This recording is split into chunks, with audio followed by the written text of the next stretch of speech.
Good morning, Steph and Cass. Good morning.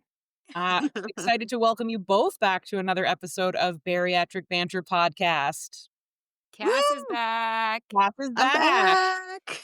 back. This is our two-part GLP-1 special. We told you we were bringing a guest on for this, someone who's been on it before bariatric surgery, who Mhm. can answer some of those questions that we had about it. But this is episode, Oh can't remember, gosh. 30-something. I'm Almost going to say almost 40.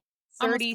36, 37, 30-something. 30 something. Podcast is now almost my age. But welcome back to part 2 of our GLP-1 deep dive. And like you heard at the very beginning, we are so excited to be joined by the one and only Cass again. So for those who don't follow her, find her, Bypass Cass, on TikTok. She's on Instagram. She has a great little community she's building as well, which you should definitely talk about on here. But she shares all of her bariatric journey on social. There's great recipes. There's clothing that she buys, that she thrifts. There's recipes. There's just day-to-day life struggles, highs, lows.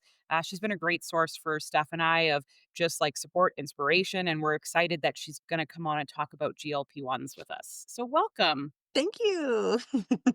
Love. Yeah, it's one of those things that I like. The GLP section of my life gets overshadowed by the bariatric portion of my life, right? And so I don't actually talk about it that often with people, other than when people ask what was your timeline of your bariatric surgery. I do like to preface to people I did try the GLP route before having bariatric surgery. So and I've had people in my life since who talked to me about, do I do bariatric surgery or try GLP-1s? And yeah, it's crazy the amount of success we are seeing people have on GLP-1s. I'll be sharing a little bit differently for me, but there is a crazy amount of success that's to be had with it. So yeah. Awesome. Well, we released our first episode, and Steph and I just kind of went Oh through man. what we knew about it. And we prefaced, listen, we're not experts. We are both not on it yet. And we had some things We that got we had some heard, and we got we some feedback. I would say there were one, maybe two people that Did maybe not weren't agree? thrilled that we were talking about GLP-1s. Not that they were against it. They thought that we were not in support Just of it. say it. They thought we were, what did they now I can't remember the word that They thought we were a bit snotty about GLP-1s, and that was not our intention because, and again, it's Steph and I. If you listen to this podcast, we're going to debate things and we have strong opinions on things, but we always say we're not experts and we're going to go find people who can be experts, and that's why we brought you on. But we just talked about the rise of them. We are not against them. We have both stood on that platform. No judgment. No judgment. We love that you use them. We are not against them. Some of our concerns were people getting them without having support systems. That's not everyone. We weren't saying everyone, but there is a growing amount of people that we know in Canada who've been able to get things without needing blood work or needing a dietitian or even having a doctor. They do a virtual clear next steps. Yeah. And we love telehealth. Telehealth has been an incredible innovation. Oh my God, I have used them. Somebody got mad at me for this. Me too. Virtual doctors. I think virtual doctors are incredible. Yeah. What I was saying was seeing one for 15 minutes to get Ozempic and then not having a support system after was concerning to me. I didn't say it was bad. It's just, I think this is one of those things where to be successful, you need more. You need to have a team. Obesity is a disease. You need a specialist to help you walk through it. So when you're doing telehealth, and they're maybe not checking in with you the way you would with any other specialist, where you've got parameters. If there's no parameters, where's the bar, right? I think that's where you guys were kind of leaning into. It's just, it's a cautionary tale. That's what it is. It's some people have done this shit on their own and they've done a really great job without that support, just going through telehealth. Yes. And then it's a cautionary tale of what does this look like without it, though, because you've gone through a virtual doctor, which was also my case too, where it was we're upping your dosage. Go, you're gonna it was all phone calls when I was on mine. So I could, and here's the part of that too, I could say whatever I want to that person on the phone. And we've said that about the bariatric world too, right? all of our follow-ups are on the phone. And when they say, "What's your Mhm. current weight?" I can make up whatever damn number It's I whatever want. the I fuck could I be want. 125 pounds if I wanted to.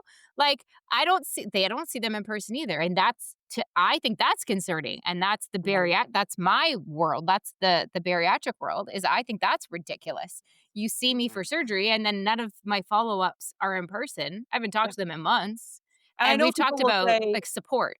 "Well, you should be honest." Yeah, but we're obese You individuals, and should. I'm not trying to say all obese people do this, but we're very good with hiding things and We're good downplaying at things, lying. and We're we're good at lying. really Let's good be at honest. We're good lying at lying. because we To lie to Yeah. ourselves ourselves, specifically. we lie to Yeah, everyone right? around us, so it's Yeah. really easy to stand on that scale and go, "Oh, 186?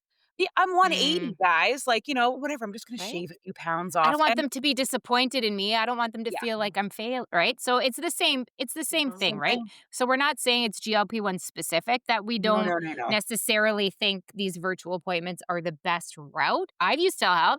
I used Telehealth. personal story here, TMI, sorry mom. I used telehealth to get on birth control. I hadn't been on birth control for years, like since before I was married. And then we were going away to Mexico for our anniversary, and I was supposed to get my period right in the middle right for our trip, and I was like, "Screw that. No freaking way." I used telehealth to get birth control and was Yep, shocked at how she literally prescribed me 3 months worth of birth control in 2 minutes. I was So like, fast. Okay, I okay, I cool." But used the again, online I was like, virtual "That's booker crazy." for a UTI recently. Like, you can do a Right. virtual thing through Yeah. Shoppers Drug Mart, and I was like, "I think I have a UTI," and, like, I put some shit in the computer, I took a picture of a Like, "Here test, you go." and they were like, "Yeah, you can come pick up your prescription, you're gonna meet Right. so and so at Shoppers," and I was like, Yeah. "This is So great." so we're not saying Yeah. this is GLP-1 specific, guys. Like, we're not trying to gang up on Yeah. GLP-1s. We're saying in general, in healthcare Yeah. as a whole, you need Yeah. support, you need follow-ups, you need guidance, you need direction, especially when it comes to medicines and things that are altering your body. Mm. We just think it's important that you have somebody making sure you're okay and making sure you're Yeah. on the right track, right? And That's what it talking Yeah. comes down to. through what to look for, the Yeah. side effects, what will Mhm. this like, that you can ask questions to. How much weight am I gonna lose, and what am I gonna feel like in my first week, and, Yeah. like, Am I gonna Jesus. shit my pants? Mm. I was given a run through of like these are some like top side effects. All right, we're good. Like it was Mhm. very minimal, right? Um, Yeah. and I'll get into a bit deeper that gallbladder ended up being an issue while I was Mm. on it. Oh, So, and I didn't know that that was connected. I aw. had no clue for at least 4 of my visits to the ER that that was even connected, and I That's couldn't crazy. the ER didn't connect it either, which is crazy. So Wow. this might help someone too who's experiencing I'll describe what it's like, but, like, they wouldn't even know what that looks like when you're having gallbladder attacks. So and it is No. connected with rapid weight loss. So, yeah. And that's the thing, like, a Yeah. lot of sure, comes on from GLP-1, but is actually a result of your rapid weight loss, Mhm. which can Yeah. happen to us too. Like, there's a lot of people have their gallbladders removed after bariatric surgery. Yep. It happens. A It's a lot of common people side effect. you can get Yeah. kidney stones after bariatric Yeah. surgery, you can have issues Acid after. reflux. Yeah, you can have blood sugar issues, you can have blood pressure issues. Like, a lot of it is Yeah. is the rapid weight loss. So, Yeah. Yeah. sometimes I do think it's a bit unfairly lumped onto GLP-1s, like, "Wow, Yeah. GLP-1s cause this." Well, it exacerbated that, but it was the Yes. rapid weight loss that caused it. So sometimes I Yeah. 'cause I do know, and I hope we never contributed to this, there is a lot of fear around starting these, Mm. Mhm. and I think Yep. a lot of it is, like, what's gonna happen to me? And we'll get into, Right. like, long-term versus short-term in a few minutes, but I think also it's things like this, right? "Oh, I've heard everybody that's on it has their gallbladder removed." Well, majority of people that had bariatric surgery also fucking have their gallbladder Do. removed. Yeah. Yeah. Super Amen. normal. Yep. The biggest common thing is what Steph said. Majority of Yeah. people that have bypass end up having revisions for, acid reflux. They Acid have to go back reflux. Yeah. for other surgery. So, like, Yep. it exists in our community, guys. There's lots that It's people not GLP-1 specific. Mhm. know. So don't let No. that It's Yeah. be like weight a loss. yeah. Yeah. Yeah. Absolutely. And I wonder, Cass, if you had bariatric surgery first versus, like, would you have encountered the gallbladder stuff too, right? Because it happened Yeah. yeah. Right. You don't know. Yeah, it's all You could about have been like in the same boat. I find mine happened a little backwards because I had my gallbladder out prior to surgery. So yeah, my story is a little bit backwards compared to most people's. Do you want me to kind of run through Yeah, let's starting hear my it. Yeah, GLP yeah. journey, how that worked? Give your history. Okay, so when I had a friend who had had bariatric surgery, and I was really tempted to go that route, but at that time my doctor had referred me to an obesity clinic, and that obesity clinic gave me all my options with bariatric surgery on the table, right? But Mhm. obviously GLP-1s were right there with it, and said, "Do we want to kind of give this another kick of the can and try the GLP-1s?" I do find it a little shocking to me though that this was through an obesity clinic who had a lot of support resources, a lot of support resources.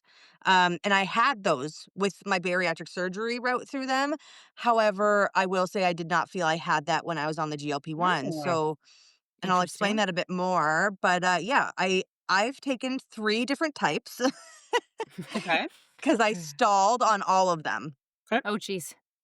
So I can share the types, right? Like I don't think Yeah, that's an we Yeah, won't issue. yeah, post it yeah, out yeah. like on social. We can't share the name, but in the podcast Yeah. we can. On Okay, here we on can. podcast we can. Yeah. Okay, so I did Contrave, which is a pill. Yep. I Yeah, did Saxenda, which is an yep. injection daily, and then Ew. Oh yeah, that one was not great. And then Ozempic was once a week, Yeah. Okay. With right? me, Daily good old. sucks. Yeah, daily would not be a Yeah, winner for old Hannah. yeah. Let's just knock Contrave right off the hop. Did nothing. Didn't feel anything with it to be just for my body. Is it It similar to metformin? yeah. Oh Yeah. yeah, that did nothing for me either. Same, they're like Yeah. me neither. I stopped taking it. Same Yeah. Yeah. family. Yeah. Yeah, nothing, did nothing. Diarrhea, but did nothing else outside of Yes, that. I know, I was like, "Okay, Yeah. if I'm getting side effects and no actual, Mhm. what it's intended for, Hard absolutely not." pass. Hard Yeah, pass hard on the pass. Hard metformin. pass. Saxenda, though, and Ozempic, I will say were great. Again, my experience on them was I when I would stall for an extended period is when my doctor I don't know if this is protocol now or if they would just look at dosage changes, but, I'm thinking I was at this is a while ago, but I had kinda capped out at the dosages when they moved me over and we're like, "Okay, we're gonna put you on a different drug." Um, I don't know if that's the right protocol, but I was a bit of a guinea pig in using all of these different drugs, and I was just now that I look back, I'm like, "Why was I so okay with that?" But, But again, you don't um, know any different at the time either, right? Like you trust that they're no. doing what they should be doing and that they know what they're doing. Correct. I just wanted to feel better. I wanted to be able to Yeah. have my mobility back. I wanted to be able to, get off my CPAP. Like, that's just, like, long term, I was just like, That. Let's do go. it. I wanna get there. So, I will say essentially I had May was it like every 2 months, they would just do a quick phone call. It was never longer than like 10 to 15 minutes, Oh. um, of just if I'm experiencing side effects, how am I feeling? Um, and Ozempic, that was the one I had the longest stint on, so we'll talk about Ozempic. I did overall lose 20 pounds Okay. when I was on it. So I was very happy with that. People were Mhm. starting to notice at that point that I'd lost weight and were pointing out, like, hey, we're seeing a difference in you. Keep it going. And that felt so good at the time. Mhm. What Um, dose were you on? Do you mind if we ask? Because people are curious about that too. no, that was a while Just ago. So I actually Oh, don't well, that's okay. If remember. you don't remember, we can share on social, but that Yeah. question comes up too is yeah. people wanna know, like, dosage and, what were you on? Right. And yeah. Yeah. And I And the totally fact that it get was that. your third medication that you had tried, right? So Yeah. that could have impacted stuff Let's too. say Who knows? technically second, because like, we all get the pill, we all get the True. metformin pill at some point in Until our That's obesity supposed to journey, do something and and does that dick shit all. doesn't do anything. I'd say, like, the injectables are different. Yeah. Yeah, Yeah. totally different wavelength. So yeah, no, it was Okay. yeah, I can't recall. I could actually just go back into probably my medical history though and let you guys know. It's okay. But yeah, I was on it. I do know that it was every 2 weeks they had me increasing the dose. Wow, okay. Whoa. That's Yeah, I fast. don't know what that had to do That's with too. fast. That is Yeah, fast.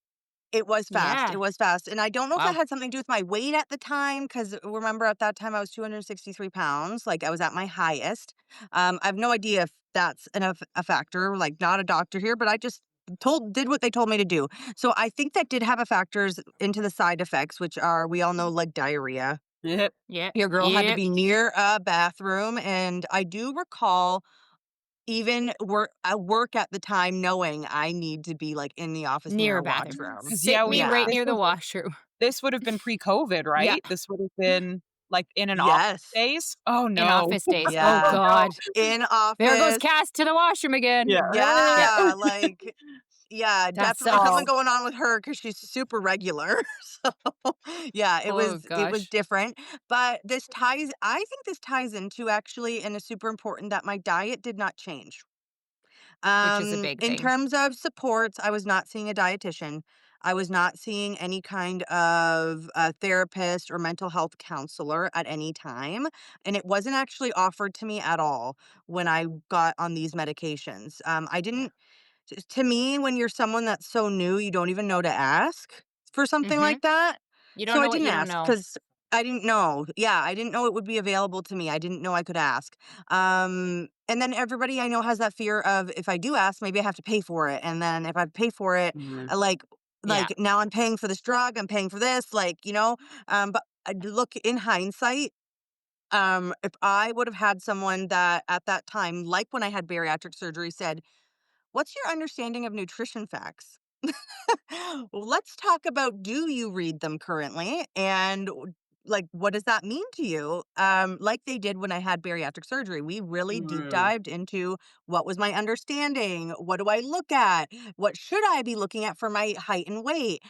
We Wow. did not do that when I got on that was bariatric surgery. We did not do any of that when I got on Ozempic. Which is So because you not to cut you off, you were at a weight loss clinic. You weren't I was taking with an Right. obesity Which is clinic. Wow. crazy.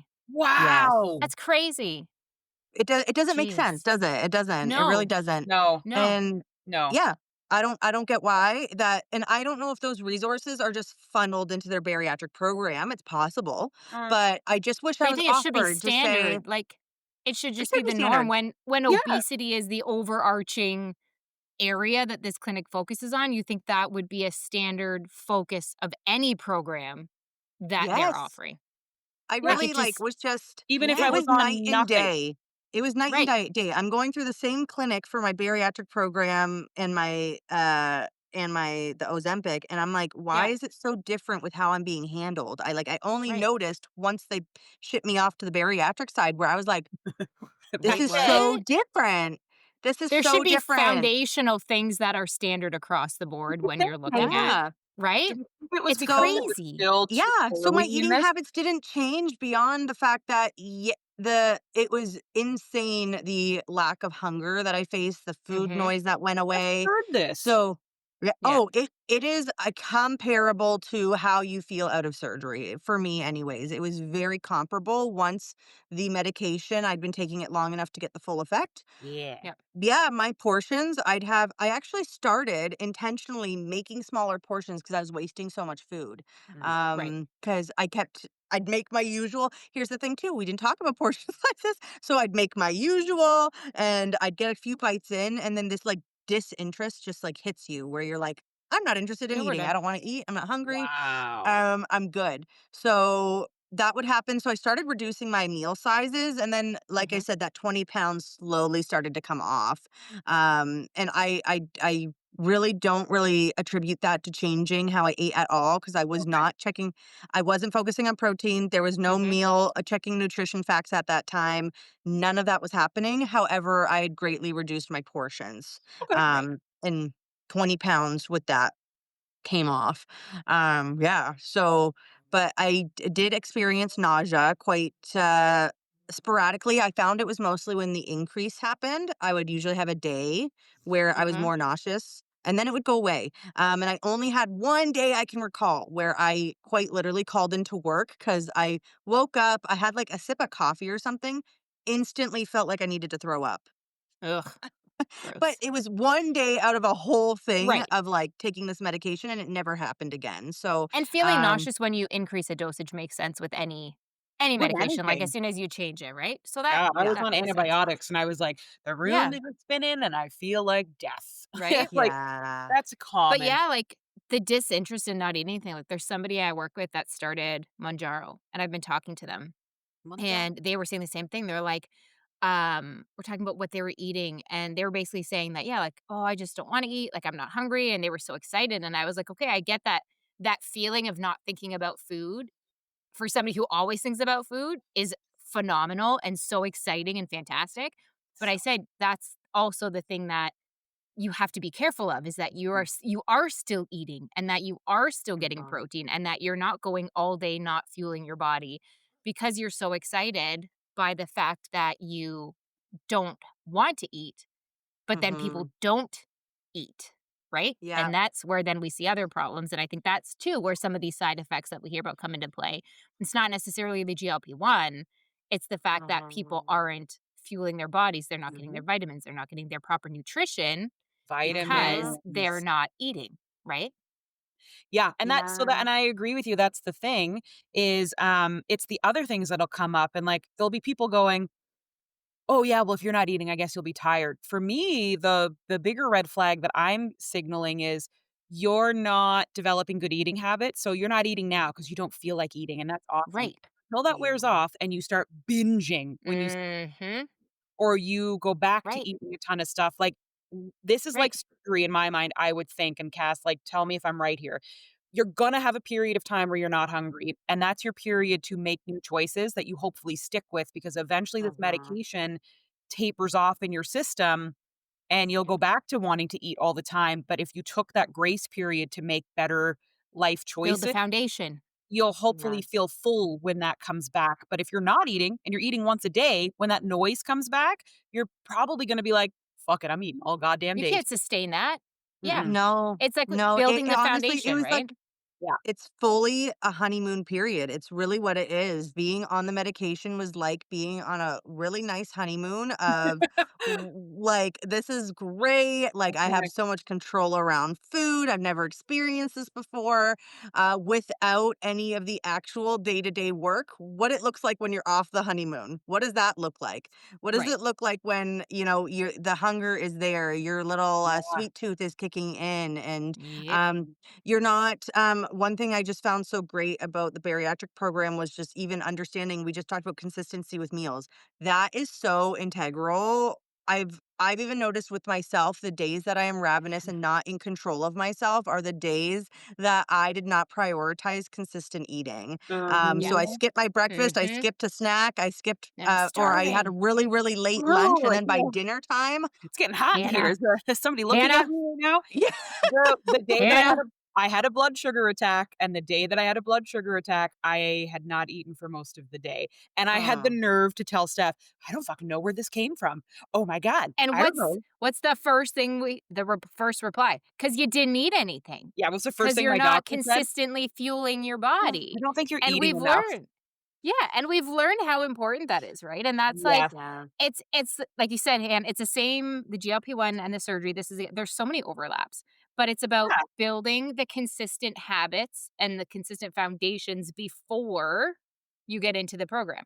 And I know, like, Yeah. I'm people talking about, "Well, like, you had 11 months before your surgery? Like, what the heck? Like, what did you do? Why da da da da da?"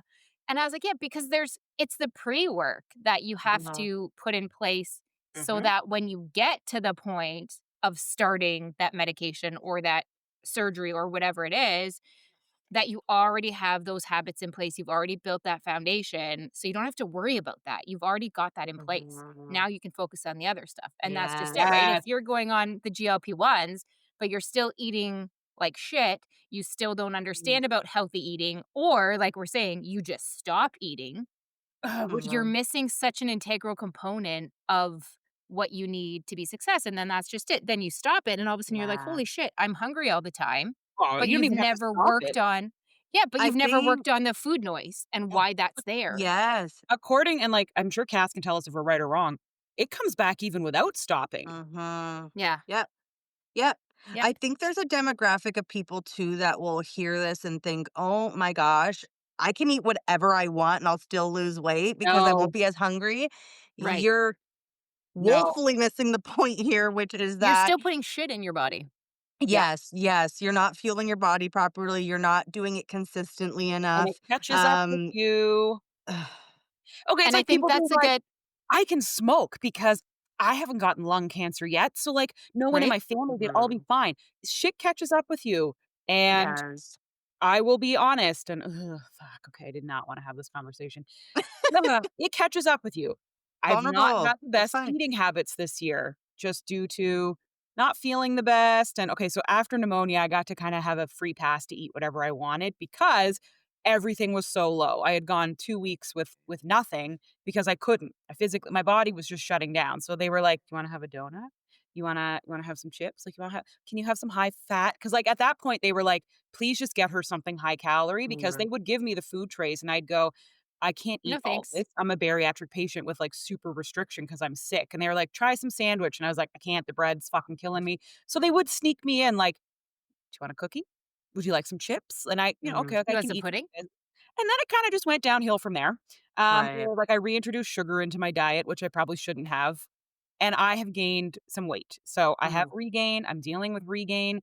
But the bigger thing is I'm dealing with blood sugar issues. So Uh-huh. it's not drastic, it's not dire, but I've been having a bit of issue balancing my blood sugar, keeping it up, basically. It will drop pretty quick. I'm not hypoglycemic, it's not dropping into low numbers at all, but it will go from like a 7 straight down to a 4 in like 15, 20 minutes. You can feel that. Mhm. It's very scary. So for the last 3 months I thought something's wrong with me, my blood pressure, I'm gonna faint, I'm gonna pass out, like something's off. And we've been doing all these tests and everything has come back fine. So we did a glucose monitor. And I'm not hypoglycemic, I want to preface that, but it's pretty obvious to see like stuff is definitely triggering a very high, rapid drop.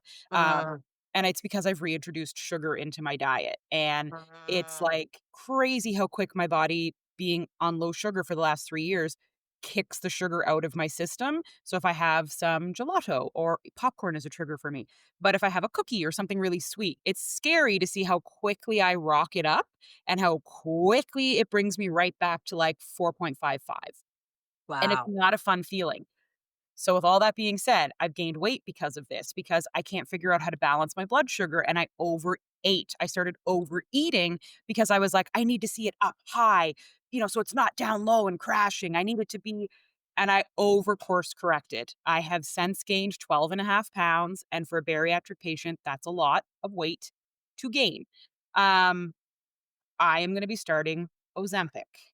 Not for weight loss, like, it will be for weight loss, don't get me wrong. I need to lose those 12 pounds, those need to go, but the doctor is putting me on it for blood sugar specifically. Mm. He said most people use it for high blood sugar. It should, in theory, regulate that stuff does not shoot out of my body so quick. His speculation is that the high sugar and other stuff I'm eating is dumping. And it's called Mm. dumping when we're this far out of surgery, which happens 1 to 2 hours after eating, which is Mm. why I'm not seeing, usually reactive hypoglycemia is within 30 minutes of eating a meal. You go straight down. And that's not me. I go up, but then eventually there comes a point 1 to 2 hours after eating where it goes back down we go. Uh, He thinks it's delayed dumping, and a GLP-1, from what he has explained, slows your digestion. So it holds the food in your stomach extra long, and it mhm. kind of suppresses insulin and slowly breaks down your food so that you feel full longer. You don't want to eat because it's not moving through your system. So his theory is if you go on this, you probably will be more stable and won't be feeling the highs and the lows as much. But then he said, you need to eat consistently, Mhm. 6 times a day. You need to be watching what you're eating. You need to get back into tracking what you're eating. And then he said, you need carbs. You need to start eating carbs. I don't want you to go crazy, he said, but you are not eating enough carbs. And how are you going to balance? Protein is not going to balance your sugar. Sugar can't balance itself. You need carbs to stabilize what you're eating. So I would love to know. Like, I just need to know, like, what am I getting into? I will say I'm scared, guys. I Yeah. I'm really anxious to take this. I'm anxious because I've had such bad health anxiety this year. I'm anxious that I'll go on it and have like low blood sugar the whole time. I'm anxious that I don't like injecting myself and I'll faint because I faint at the sight of blood. I get really lightheaded The getting my fucking injections are food so as somebody who I can talk to tiny. you about injecting yourself. So I did fertility treatments for a year and a half. And started on a pill, which I was like, "Oh, yes," because I was the Mm, biggest needle phobe I'm in so the world. scared. Like, I'm not even kidding. I used to have multiple people hold me down for an injection, like multiple people for an injection, blood work. I would have like the biggest panic attacks for weeks leading up to it. I have to get it It done at home. was I can't yeah, go to it get it was done. I have to insane. do it And here. so when we started fertility treatments, and then we got to the point where, first of all, I had to go for blood work like multiple times a week. And I said to them, like, I can't do this. Nope, I'm out. I can't. He's like, Steph. I was like, I can't do this. And I would be like crying and shaking. And I was the person that would sit there and be like, just wait a minute, just wait a minute, just wait a minute. I'm not ready. Just wait a minute, Yeah. just wait a minute. And then when they said you have to go to injections, like I lost. I was bawling, and she's like, she's like, I know it's hard to like to deal with the fact that you've got to this point. I'm like, no, it's the needle. I don't care that I'm doing. It's the needle. Honest to God, it's so insanely small. Now I Yeah. still physically couldn't do it to myself. I just couldn't physically bring my arm to my body to do it myself. I would have to have somebody else do it. But literally, it became like a joke. It was like, who wants to give Steph her injection today? Because I'd be in public sometimes, right? So like my dad did it. My sister. I remember one day we were at one of the German club we belonged to, and I was like, oh shit, I got to take my injection. And I said something about like, who wants to do it? And I remember my sister-in-law being like, can I do it? Can I do it? Can I? And I was like, yeah. And she like, her eyes bugged out. She was so excited to be able to do this.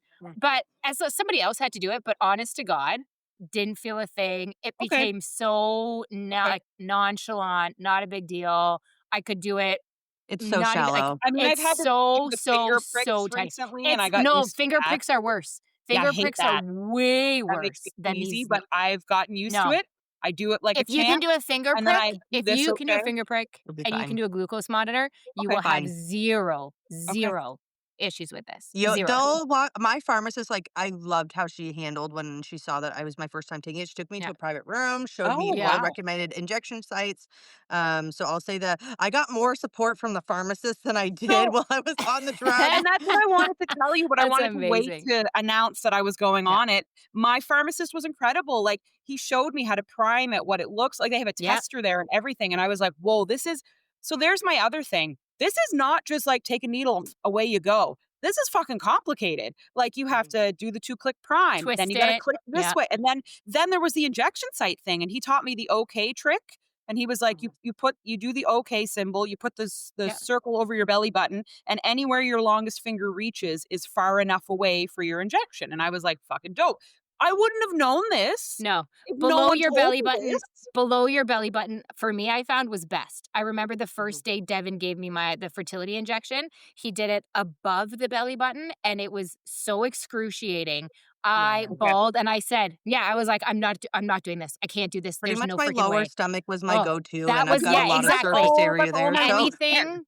Anything below the belly button, I would pinch the flab below the belly button and wouldn't. Yeah. You don't feel a yeah. thing. Yeah, Go it's all the below loose the skin, belly so I'm button. not, that'll be Yeah, you'll be okay. fine. On the You'll be so lowest fine. I'm on the lowest dose. There's no thought of increasing because, again, we're doing this for blood sugar Yeah, reasons. you'll be And fine. if it doesn't work, it doesn't work. Like, it's not one of those, let's keep increasing and see if it helps. Like, it would be one of those, if it's gonna help, it's gonna help at Mhm. 0.25 to Right. stable. Because I'm not bad. It's not like oh my God, I'm in the threes. I am consistently at like 4.55. So it's Mhm. fine. But we'll just see if it kind of helps stuff. And then he was like, I know you want to lose more weight. He's like, so maybe this will help motivate you to, keep going. Cause I did explain to him, like, 12 pounds, I know people are going to roll their eyes. 12 pounds is a lot, and I'm feeling it, and I don't like Mhm. it. And I'm not my normal self. I'm not my normal active, out there, outgoing self. And I know that there's a lot of reasons for that, not just weight gain. It's, having a hard recovery year and, Yeah. just dealing with all of that. Mhm. However, he's very supportive, my doctor. He said this might help motivate you to, Mhm. keep going because 12 pounds is a lot. And he bless his heart, because he didn't say anything. I brought it up. I was like, "So I've gained weight." He goes, "Yeah, I know. Yep." And I was like, I'm You're like, glad." "God damn it." Thanks. Well, Thanks, buddy. he weighs me every time I come in, so he knows, but he didn't bring it up. He didn't mention it at all. Aw. And I said, "I'm not happy about this." And I said, "I don't wanna come in here and have that 12 pounds be 20 or 30 or 40." And he went, "No, you wouldn't let that happen. Like, you're not that type Mhm. of person." And I said, He "Yeah, has I'm confidence in you. I'm quite pissed." And he's like, "See this right here? Like, this is good. This is a good reaction." And I was like, "Yeah, I Yeah. don't wanna be 12 pounds heavier." And 'Cause you're being, and that's the thing, all of us You're not previously, we complacent. were honest with ourselves, right? Like, Yeah. we would dumb it down to, well, maybe I'll weigh myself next week, it'll come down, like, it's fine, right? Yeah. And you keep well, doing that, playing It's that just little temporary. story. there was that day So that, my scale was broken, and I messaged Oh both of my you and said, gosh, "How did I that was gain 10 Hannah. pounds in a day?" Guys, I Tell almost Cass. Tell So I Cass what almost took happened. a very long walk off a short pier after that day. But I couldn't figure out. I stepped on the Just scale and it wait. was up Just ten wait. and a half pounds. And I went, oh my God, death, you are dying. And so I got really angry about that. And I went, what the fuck is going on with this scale? So I was going to throw it out and order a new one off Amazon. So I went in to pick it up to see what it was to order a new one. And I lifted it up. And under the scale, my motherfucking dog had shoved a bunch of shit. So there was like half chewed dog toy ear, a bunch of like Yeah. all this stuff. And it had Your lifted. scale has to be My level and scale flat to work, wasn't guys. was not level. And I was Pro like, tip. are you Mhm. like, and he knew because I went, "Boo!" And he, like, took off running, so I took the scale out of the bathroom, I cleaned everything out from under it, I put it on the kitchen floor, on the tile, on its own tile so that it was flat, stood on it, and was Magic. back to where I was supposed to be, and I was like, because I messaged Steph and I was like, 10 and a half pounds gone. Whoo! Like, Yeah. now I'm still So before 12 you pounds panic, guys, check your heavier. scale. Clean your Yeah, Check your scale. scale. but Yeah. Look I'm gonna underneath. start Ozempic, Yeah. the health anxiety is real, I don't use the glucose monitor anymore because I don't need it. I don't have reactive hypoglycemia. I'm not hypoglycemic. I had a few incidences that I can trace back to not eating for almost a full day and having just like bad life choices. The 12-pound gain is me. It's not moving as much as I used to, which isn't really the biggest issue. We know diet is because I'm still exercising. And I swear you don't have to run 10 kilometers a day to maintain your No, weight loss. So I I agree. know in my heart, it's not that because I'm not running 10K every week that I've gained weight. It's my eating habits. They have gotten a little lax. I've stopped recording what I'm eating. And I think I'm underestimating what's going in and out. And then I overate because I was worried about blood sugar. And I didn't need to be. It was just an anxiety reaction that, oh, I need to eat way more because of my blood sugar. In fact, eating more fucked my blood sugar up because it was like, what is happening? So I'm resetting. I'm going back to meal planning and paying attention to Yep. things. I'm The feeling better. basics.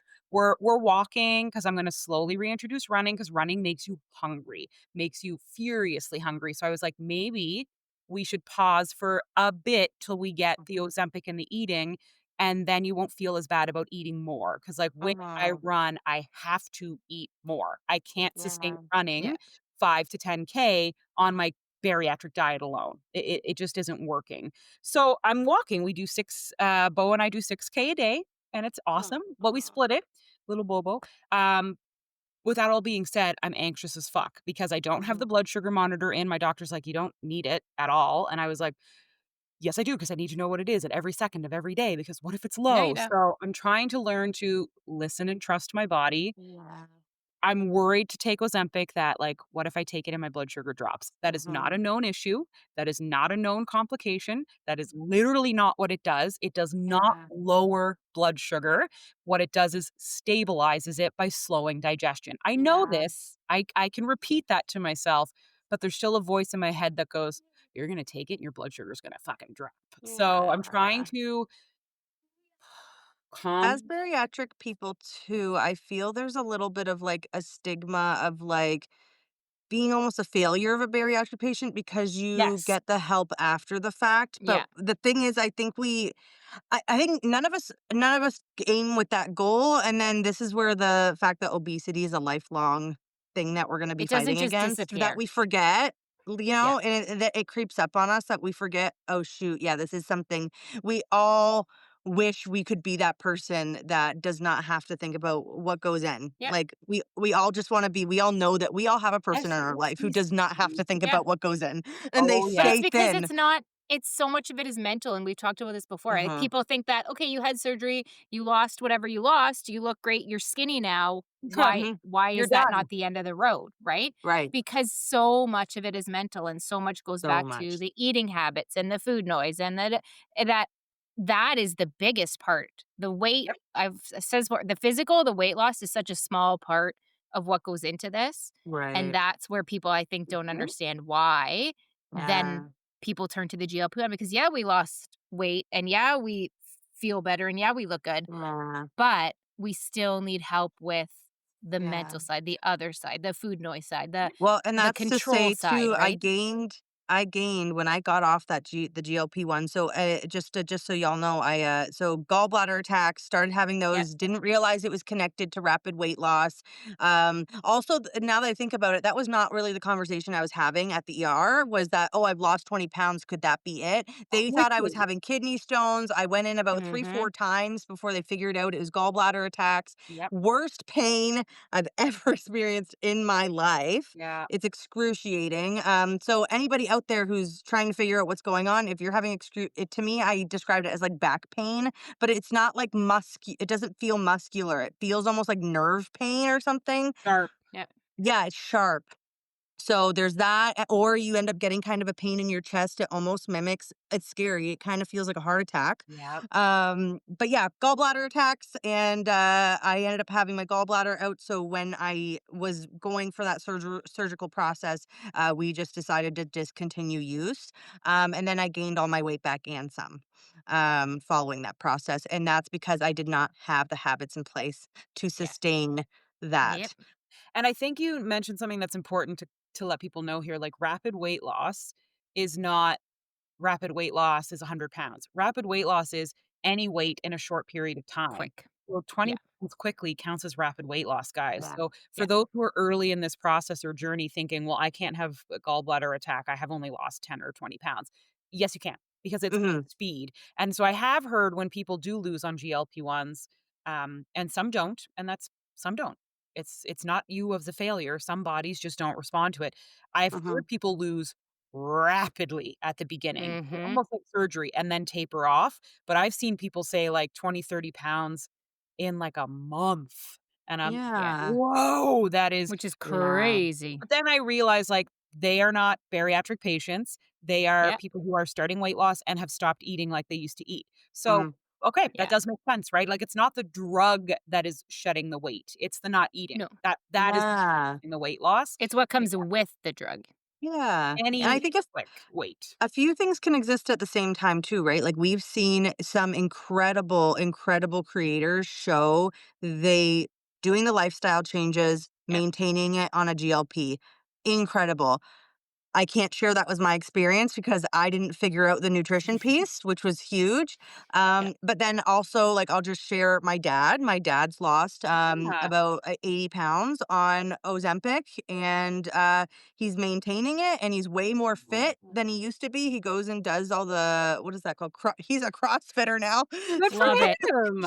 That's Yeah, he's amazing. doing all the CrossFit stuff, so it's just, and I'd actually say genetically, the weight comes from his Yep. side of the family, so he's always my dad, the biggest I remember him being as a kid was about 300 pounds, like, he was a Wow. big guy, and he's at only 5'10", he's not a tall man, so, and now, he's at a healthier range where he's probably, like, 230, I think he's around That's awesome. 220. So yeah, That's awesome. he's very active now, and again, it's just I see him too.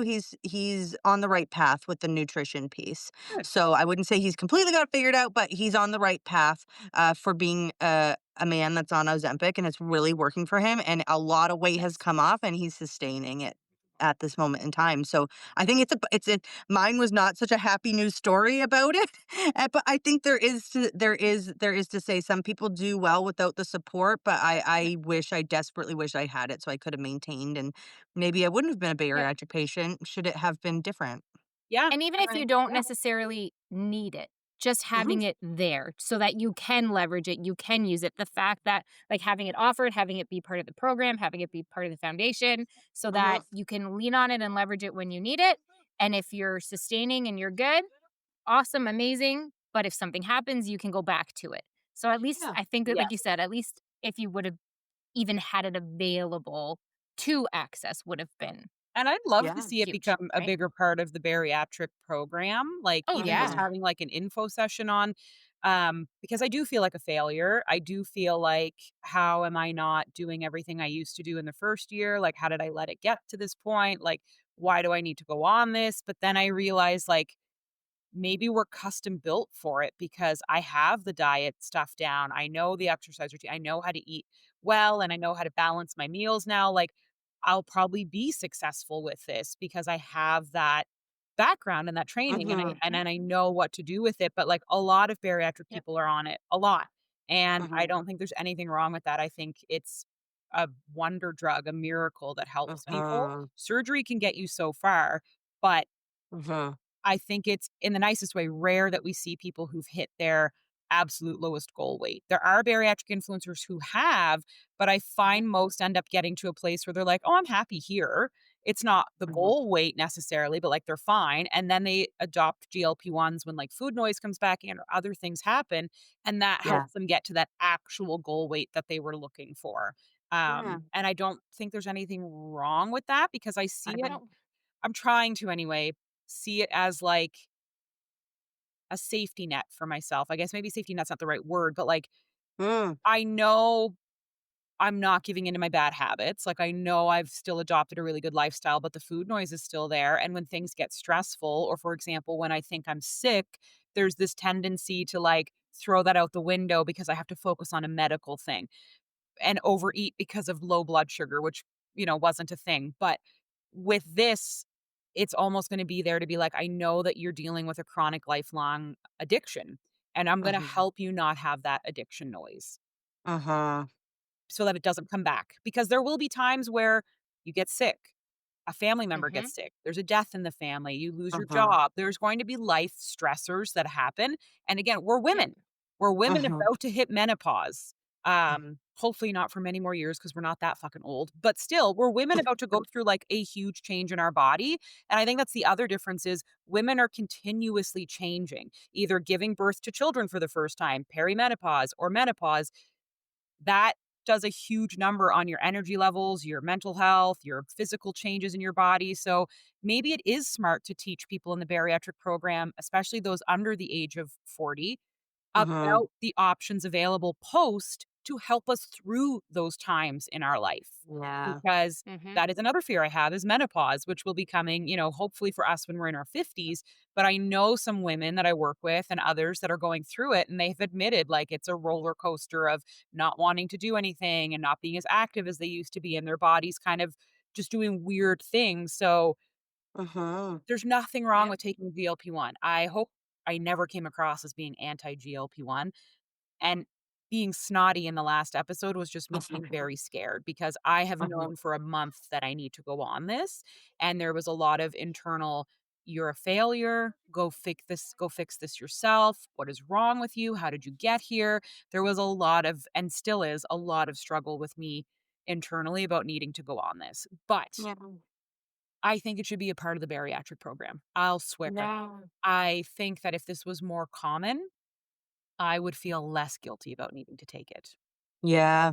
Yeah, Yep. we don't hear about it enough, and I fully admit that, because of the lack of support and just me not being I think that that's what I appreciate you so much about you, Hannah, right now, is that you just wanna feel educated before taking something, and education is power while you're on it, and I did not have that education, and guess what? It was a Band-Aid. It was a Band-Aid Yeah. over the overall Exactly. problem, and it was just hiding under the surface the whole time. You know? So if we're not addressing the roots and you're being honest with yourself and you're able to look internally as to what are the things I need to do and then how does this help broach that, that is perfect where I did not. I And it must stayed have been exactly the same. terrifying for you to go Mm, through the gallbladder attack and not understand that it was related What to the the heck is going medicine. on? Not that it would have made it Yeah. less painful, yeah. but there would have been a comfort in you being able to go, "Oh, it's related to my Connect them. injection.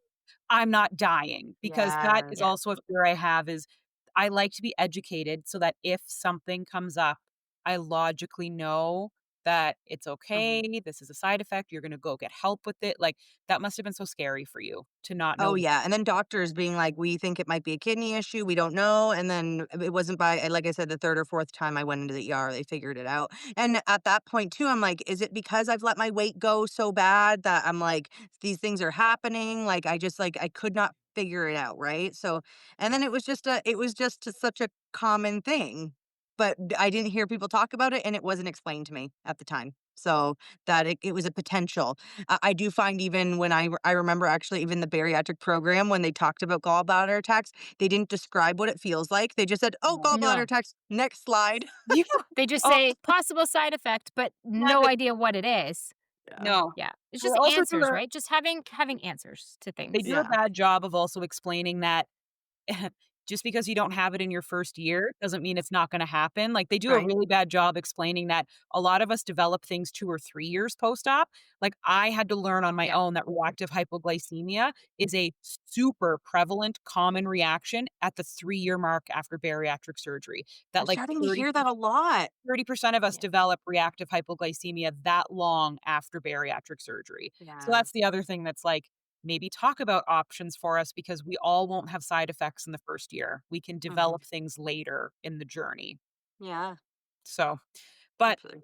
I will end it because we went a bit over, but this was a great topic. And Cass, we absolutely love having you on, and we're going to have you on again. But I think we'll Oh just gosh, end yeah. with everybody's very quick thoughts on GLP-1s, whether it's Ozempi, Mounjaro, the other ones, I can't think of their name. I just like Ozempi. It's easy to Whatever they remember. are. Um, is it a thumbs up, thumbs down? Like, do you recommend it? Do you not recommend it to people listening? I think people want to know, should they do it before or after bariatric surgery? Should they do it in general? We are not medical experts, but after these two deep dive conversations, what do you guys think about GLP-1s? I'm on the fence. I'm right on the we have tools available. We're in a day and age we have them. Use them and get educated on it, and also just make sure you have the right supports in place, whether that's in home or outside of the home. It should be both. Yeah. I I'm on the fence. We didn't get into it today. We talked about it a little bit before the podcast, but I have a different view. I'm somebody who did inject myself with medication for fertility treatments for years. And I have dealt with the long term side effects of that were not disclosed, that were not known, that are not common, that nobody told me about. Mhm. So I have a bit of a jaded view on this type of thing. So my view is different. I don't know. Do I think that it can really help people? Yes. Do I think that it's another tool in the tool belt? Yes. Do I know that it has done amazing things for people? Yes. Does that mean it's for me? I don't know. So I'm on the fence. I definitely, again, like I said last episode, and like Hannah said, if we came off snooty, that's not our intention. I have no judgment on anybody who does it. If it works for you, I am super pumped for you and super happy for you and proud of you for doing what you need to do to look after yourself. Mhm. Um, but I'm on the fence. Mhm. I Sure. think I'm leaning towards for it, but on the fence. If I ever come across as judgmental or snotty, just know it's my own insecurities and fears coming through. I think that it's an amazing tool. I think it should be talked about in the bariatric program. I think it should be discussed because I do think a lot of us end up going on it at the end. Mhm. I am scared to take it because I hate feeling ill, so I don't want any negative side effects, and I wanted to live a life where I wasn't on medication, but I think that that's, wishful thinking. I think medication is very good for a lot of people, so I think I'm leaning towards, yeah, I think it's good. Do you take it before or after? Do whatever is best for you. I don't think that one is better than the other. I don't think bariatric's the gold standard and Ozempic isn't. I think if you don't have the support in place, like Cass said, bariatric should have that support in place, so maybe do that first and then look at Ozempic. Both have side effects, both have long-term side effects, that's for sure. So do I think what is best for you, but I'd say do it, but make sure at a minimum, if you're not a bariatric patient, you have a therapist, a doctor, and a dietitian. And I know people will say it's so privileged and how, we don't have access to that, but Mhm. even if it's one session to just get a meal plan or something in place, don't leave it up to the internet because I think there's a lot of misinformation on the internet where people are going to Uh-huh. tell you they barely eat or they eat once a day. Yeah. A good friend of mine wants to start it and reached out and said, "What are your thoughts on it?" And I was very supportive about taking it because I know I'll be taking it. And she said, "Well, I work with someone and she only eats once a day. And I don't want to do that. And that scares me and that terrifies me and that feels like an eating disorder." And I think there's a lot of people out there who feel that that's normal. So get a dietitian who can actually walk you through a Ozempic or Yeah. GLP-1 dietitian Yeah. that can walk you through what it should look like. And then please, whether that's virtual or in person, see a doctor often, maybe get some blood work done, make sure you're on vitamins and minerals, like do everything we do as a bariatric patient while you're on Ozempic. And I think that will help you be really successful with it. But I'll document my journey on it. By the time this episode comes out, I will have already started it. I'm hoping for a smooth process that gives me some peace and not anxiety, and maybe gets me back to feeling like my old self. So on the fence, but leaning towards, yeah, I think it's beneficial to a lot. Mhm. Love it. Awesome. Well, like always, thank you both for joining us on this episode of Bariatric Banter Podcast. We'll see everybody next week with another great episode. And let us know what you thought about our GLP-1 deep dive. And if you agree, disagree, if you're on it, if you're not on it. And thank you, Cass. We love having you here. Yes. Thanks for coming back. And if people want to join your community, what is the name of it? How do they get involved? Okay, so I did start a private group. We all have struggled with, I Mhm. think the Facebook groups available to us. So yeah, I What? certainly have. What? We're being terrible. And like at the end of the day, nobody on there is a doctor. I have actually had someone who reached out, and I'll give a little shout out to Rachel here. If you want, her name is Rachel. I think it's Rachel 2.0 on Instagram. I'll confirm that with you Great. guys. You guys should follow her. She's excellent, but she has gotten a bunch of certificates and stuff, and she said she wants to participate in the group more. Amazing. So Whoa. yeah, she's great and she's really wonderful to talk to, and she's Canadian. We love that. Love Hey, it. So love it. yeah, we love that. So the Bloom Room, I just created a space where I wanted people to find and be able to find the niches they need help with that's more organized. It's I did it on the platform Discord. And yeah, so you can find everything you need from maybe you're someone who's more into strength training. Maybe that's not your jam and you like cardio. I'm trying to Great. encourage people too. You see a flyer deal and you want people to know about it, share it there. I'm also not Oh, going to block people from sharing a coupon code because I'm sorry, I want to save money too. heck I yeah. Yes, don't care please. who's Yes, getting a commission please. for it. I want to save money. So Yeah, Yeah.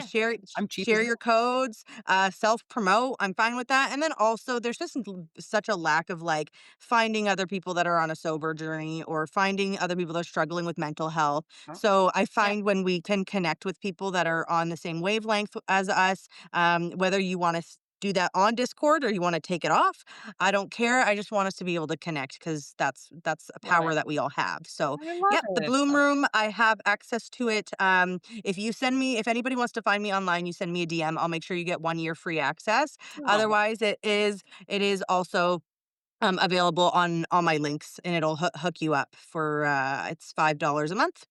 I love it.